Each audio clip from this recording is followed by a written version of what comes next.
बहुत समय पहले की बात है। एक दूरदराज के पहाड़ी इलाके में बसा एक छोटा सा गांव था।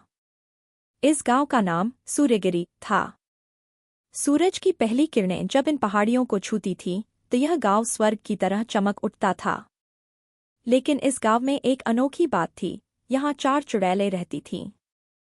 यह चुड़ैलें अपने आप में अनोखी थीं क्योंकि इनकी शक्तियाँ असाधारण थीं, परंतु वे अपनी शक्तियों का सही उपयोग नहीं कर पाती थीं। इस कारण गांव वाले इन्हें विची मिसफिट्स कहकर बुलाते थे। मीरा, हवा की मालकिन। पहली चुड़ैल का नाम मीरा था। मीरा की खासियत थी कि वह हवा को नियंत्रित कर सकती थी। उसने जब से होश संभाला था, उसने महसूस किया था कि हवा उसके इशारों पर चल सकती है। बचपन में जब वह उदास होती थी तो हवा उसकी उदासी को दूर करने के लिए चारों ओर से उसे सहलाने लगती थी। जब वह खुश होती तो ठंडी बयार उसके आसपास नाचने लगती। लेकिन जैसे जैसे वह बड़ी होती गई, उसे यह समझ में आने लगा कि उसकी शक्तियाँ इतनी सरल नहीं हैं। वह अक्सर अपने गुस्से में हवा को बेकाबू कर देती थी, जिससे भयंकर तूफान आ जाता था। गांव वाले उसके इस गुस्से से डरने लगे थे। उन्होंने उसे चेतावनी दी थी कि अगर उसने अपनी शक्तियों पर नियंत्रण नहीं किया तो उसे गांव से बाहर निकाल दिया जाएगा। मीरा खुद भी अपनी इस स्थिति से परेशान थी। वह चाहती थी कि वह अपनी शक्तियों को सही दिशा में उपयोग कर सके, लेकिन उसकी भावनाएं हमेशा उसकी शक्तियों पर हावी हो जाती थीं। वह अकेले में बैठकर अक्सर सोचती, क्या मैं कभी अपनी शक्तियों को समझ पाऊंगी? क्या मैं कभी उन पर नियंत्रण पा सकूंगी? लेकिन जवाब उसे नहीं मिलता था। वह चाहकर भी अपने गुस्से को नियंत्रित नहीं कर पाती थी और हर बार उसका गुस्सा गांव के लिए एक नया संकट बन जाता था। बेला, आग की देवी। दूसरी चुड़ैल, जिसका नाम बेला था, आग को नियंत्रित कर सकती थी। उसकी शक्तियां इतनी तीव्र थीं कि वह सिर्फ अपने हाथों से ही आग पैदा कर सकती थी। लेकिन उसकी सबसे बड़ी समस्या यह थी कि जब भी वह आग जलाने की कोशिश करती तो वह आग अनियंत्रित हो जाती थी। उसकी एक छोटी सी चिंगारी भी बड़े से बड़े जंगल को जला सकती थी। इस कारण से गांव वाले बेला से भी बहुत डरते थे। उन्होंने उसे आग के साथ कोई भी खेल न खेलने की सलाह दी थी, लेकिन बेला के पास अपनी शक्तियों को रोकने का कोई तरीका नहीं था। बेला को यह समझ नहीं आता था कि आखिर वह अपनी इस अद्भुत शक्ति को कैसे नियंत्रित करे। वह जानती थी कि उसके अंदर एक बहुत बड़ी ताकत है, लेकिन वह उसे सही तरीके से उपयोग करने में असमर्थ थी। हर बार जब वह कुछ जलाने की कोशिश करती तो वह अनियंत्रित होकर सब कुछ जला डालती थी। इस कारण से बेला हमेशा डर में जीती थी। उसने कई बार कोशिश की कि वह अपनी इस शक्ति को नियंत्रित कर सके, लेकिन हर बार असफल रही। बेला की इस असफलता ने उसे अंदर से तोड़ दिया था। उसने खुद को लोगों से दूर कर लिया और जंगल के एक कोने में एक छोटी सी कुटिया बना ली। वह वहां अकेले में रहती थी और अपनी शक्तियों पर काबू पाने के लिए दिन रात मेहनत करती रहती थी। लेकिन उसकी शक्तियां जैसे उसकी बात ही नहीं मानती थीं। वह जितना अधिक प्रयास करती, उतना ही अधिक उसकी शक्तियां अनियंत्रित हो जाती थीं। सारा, पानी की रानी। तीसरी चुड़ैल का नाम सारा था। सारा पानी को नियंत्रित कर सकती थी। उसने अपनी इस शक्ति का एहसास तब किया था जब वह सिर्फ 10 साल की थी। एक दिन वह नदी के किनारे बैठी थी और अचानक उसने महसूस किया कि उसकी ओर से निकलने वाली भावनाएं पानी को भी प्रभावित कर रही हैं। जब वह उदास होती तो नदी का पानी मटमैला हो जाता, और जब वह खुश होती तो पानी बिल्कुल साफ और चमकदार हो जाता। धीरे धीरे उसने समझा कि उसकी भावनाएं ही उसकी शक्तियों का स्रोत हैं। लेकिन यह समझना उसके लिए एक नई मुसीबत लेकर आया। सारा को यह समझ नहीं आता था कि वह अपनी भावनाओं को कैसे स्थिर रखे। उसकी भावनाएं ही उसकी शक्तियों को नियंत्रित करती थीं और वह खुद अपनी भावनाओं पर नियंत्रण नहीं रख पाती थी। जब वह बहुत खुश होती तो उसकी खुशी की वजह से इतनी बारिश हो जाती कि गांव में बाढ़ आ जाती थी, और जब वह बहुत दुखी होती तो नदी का पानी सूख जाता था। उसकी इस अनिश्चितता की वजह से गांव वाले उसे लेकर बहुत चिंतित रहते थे। सारा ने कई बार कोशिश की कि वह अपनी भावनाओं को स्थिर रखे, लेकिन हर बार वह असफल रही। उसने ध्यान, योगा और अन्य तरीकों का सहारा लिया, लेकिन उसकी भावनाएं हमेशा उसके नियंत्रण से बाहर हो जाती थीं। उसकी इस अस्थिरता ने उसे बहुत अकेला बना दिया था।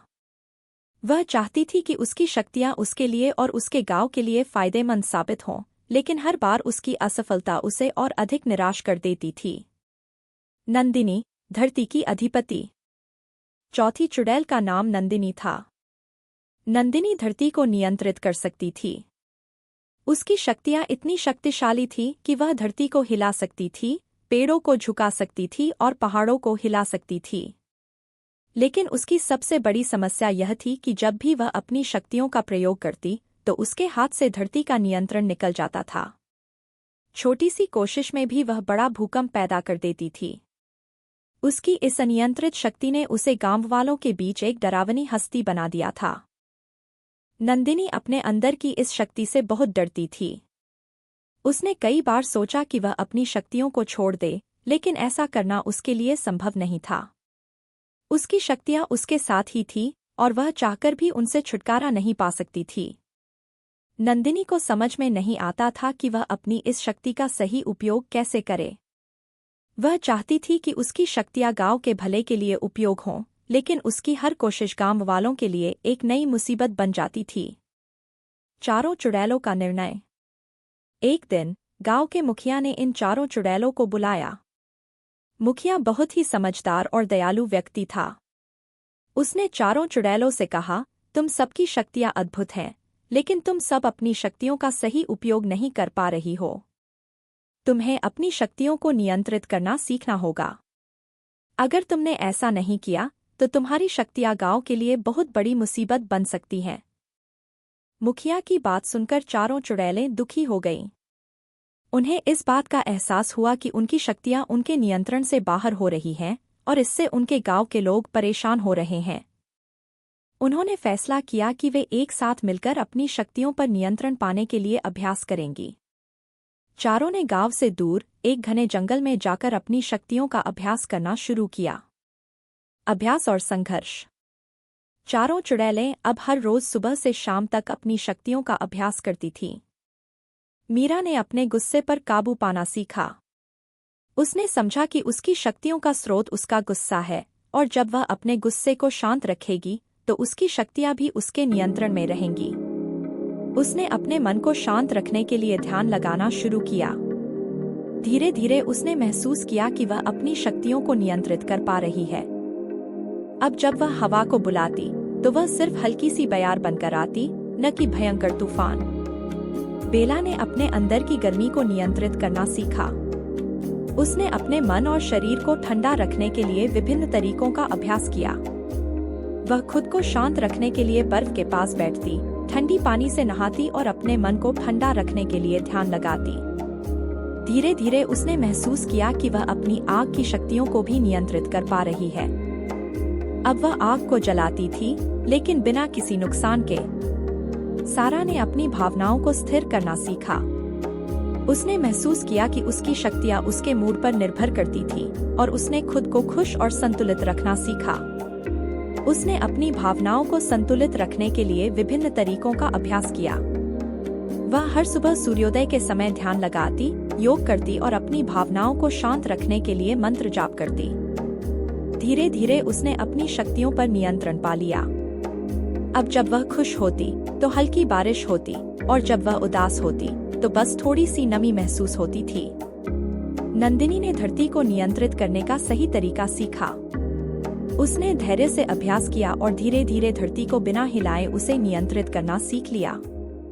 उसने महसूस किया कि उसकी शक्तियां उसके धैर्य पर निर्भर करती हैं और जब वह धैर्य से काम लेती है तो उसकी शक्तियां भी उसके नियंत्रण में रहती हैं। उसने धरती को हिलाने के विभिन्न तरीकों का अभ्यास किया और धीरे धीरे वह अपने शक्तियों पर पूरी तरह से नियंत्रण पाने लगी। नई शुरुआत। कई महीनों के कठिन अभ्यास और संघर्ष के बाद चारों चुड़ैलें अपनी शक्तियों पर पूरी तरह से नियंत्रण पा चुकी थीं। उन्होंने महसूस किया कि उनकी शक्तियां अब उनके नियंत्रण में हैं और वे उनका सही उपयोग कर सकती हैं।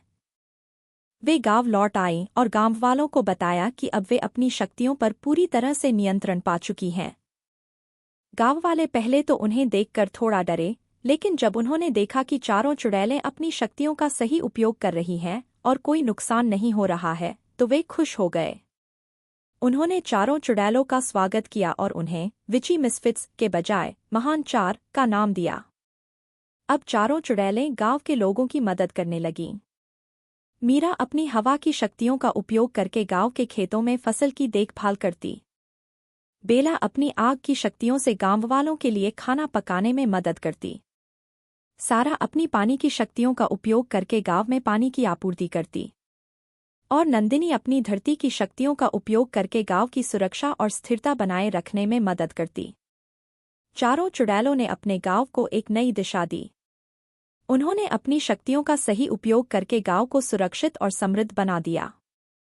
गांव वाले अब उन पर गर्व करते थे और उन्हें सम्मान की दृष्टि से देखते थे। चारों चुड़ैलें अब एक दूसरे की अच्छी दोस्त बन गईं और उन्होंने मिलकर गांव की भलाई के लिए काम करना शुरू कर दिया। सुखद अंत। समय बीतता गया और गांव अब खुशहाल और समृद्ध हो गया था। चारों चुड़ैलों ने अपने अनुभव से सीखा था कि किसी भी शक्ति का सही उपयोग करना बहुत जरूरी है। उन्होंने यह भी समझा कि शक्तियों को नियंत्रित करने के लिए धैर्य, संयम और सही दिशा में अभ्यास की जरूरत होती है। अब गांव वाले उन्हें विची मिसफिट्स नहीं कहते थे, बल्कि महान चार के रूप में जानते थे। चारों चुड़ैलें अपनी अपनी शक्तियों का उपयोग करके गांव वालों की मदद करती रहीं और गांव को समृद्ध और खुशहाल बनाए रखने में महत्वपूर्ण भूमिका निभाई। उनका जीवन अब पूरी तरह से बदल चुका था और उन्होंने अपनी शक्तियों का सही उपयोग करने का तरीका सीख लिया था। चारों चुड़ैलें अब इस बात पर गर्व करती थी कि उन्होंने अपनी शक्तियों को सही दिशा में उपयोग करना सीखा है और वे अब गांव की सबसे बड़ी सुरक्षा और गर्व हैं। उनके संघर्ष और मेहनत ने उन्हें उनकी शक्तियों पर पूर्ण नियंत्रण पाने में मदद की और उन्होंने साबित किया कि सही दिशा में प्रयास करने से कोई भी कठिनाई दूर की जा सकती है।